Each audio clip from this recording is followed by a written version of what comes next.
Daddy കഴിഞ്ഞിട്ടും കടുവിറങ്ങി 27 ദിവസം കടുവിറങ്ങിയിട്ട്. പക്ഷെ ആ കടുവ ഇതുവരെ ഫോറസ്റ്റുകാർ പിടിച്ചിട്ടില്ല. അറിയോ? എൻ്റെ ഡാഡിയുടെ ട്രാക്ടർ കൂട് വെക്കാൻ ഫോറസ്റ്റുകാർക്ക് ആവശ്യമായ സാധനങ്ങൾ എത്തിച്ചു കൊടുക്കാൻ എടുത്ത് എൻ്റെ ഡാഡിയുടെ ട്രാക്ടർ.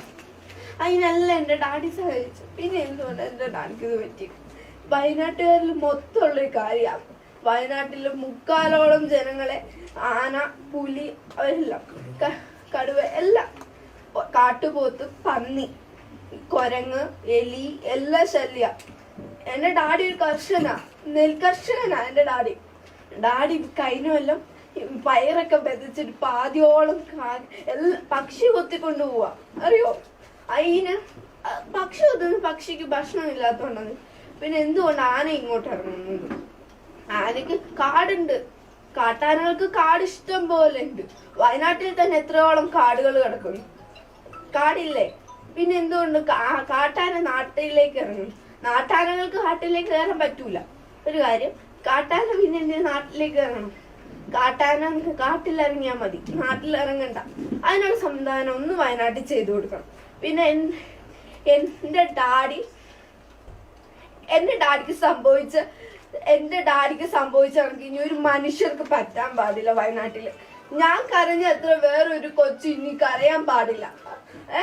വയനാട്ടുകാർക്ക് 3/4 ജനങ്ങളിൽ 3/4 ജനവും എനിക്കറിയാം. ഞാൻ ഇത് കേട്ടിട്ടുള്ളത്, ഞാൻ ന്യൂസ് കാണുന്നതാ, പത്രം വായിക്കുന്നതാ. 3/4 ജനങ്ങളും കടുവേന്റെ ആക്രമണത്തിൽ, ആനയുടെ ആക്രമണത്തിൽ മരിക്കുന്നുണ്ട്. ഇതുവരെ അതിനുള്ള പോകാൻ വഴി വയനാട്ടിൽ ഇത് വന്നിട്ടില്ല. വേറെ ഏത് രാജ്യത്ത് വന്നിട്ട് വയനാട്ടിൽ നിന്ന് ഈ ചെറിയ മലയാള പ്രദേശത്ത് വന്നിട്ടില്ല. അറിയോ? എന്റെ ഡാഡി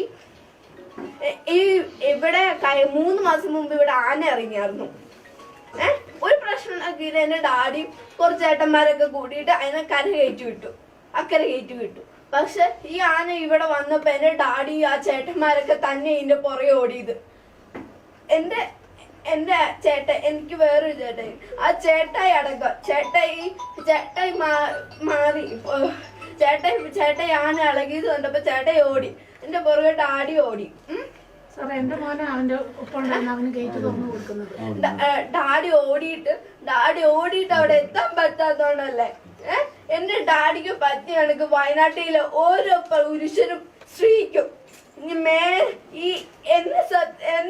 എനിക്ക് വാക്ക് വേണം, ഇനി ഒരിക്കലും അങ്ങനെ ഒരു കാര്യം വയനാട്ടിൽ നടക്കാൻ പാടില്ല.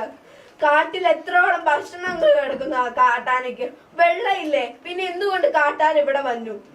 എന്റെ ഡാഡിക്ക് സംഭവിച്ച അത്ര ഒരു കാര്യം ഇനി ഇവിടെ നടക്കാൻ പാടില്ല എന്ന് മാത്രമേ എനിക്ക് പറയാനുള്ളൂ. പിന്നെ വയനാട്ടിലുള്ള 3/4 ഈ കാടുകളിൽ സംരക്ഷിക്കേണ്ട ഞാൻ പറയൂല. സംരക്ഷിച്ച ആനേനെയും പുലീനെ എന്ത് വേണേ അവിടെ വളർത്താം. പക്ഷെ നാട്ടിലേക്ക് ഇറങ്ങാനുള്ള രീതി ഉണ്ടാക്കി.